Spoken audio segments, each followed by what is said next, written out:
Some trees, there might be a dead spot in the tree. For 5 generations, the Herring family have been producing maple syrup near the small town of Waterville in southern Minnesota. They consider themselves a diversified family farm with crops and livestock and the maple syrup. But producing syrup is more than just a business. It's been a way of life for this family, and the love of the business has been passed down for generations. Just as farmers are dependent upon weather conditions for good crops, strong sap runs are also impacted by rain and temperature. It's just like farming. Your yield ain't good if you didn't have no rain, if you had a drought. It's the same thing. The trees got to have their moisture, and the only difference really is you got to have freezing at night and thawing in the day. You don't want consistent warm. You can have it, but your season will be shorter because of that.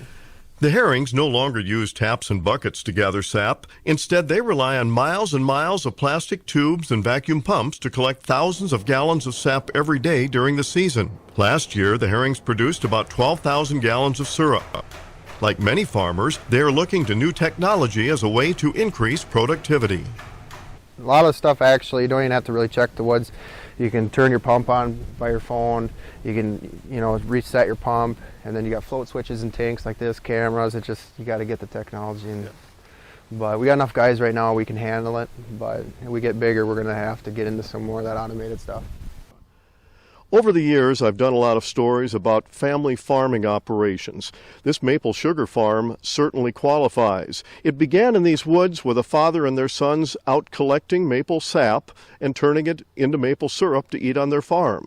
Now it's grown into a budding operation where they're simply selling the product all over the United States.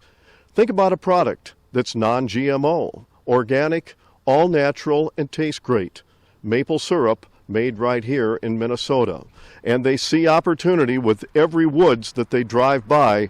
You're going to see more and more of these operations in the future. This is Lynn Ketelsen reporting.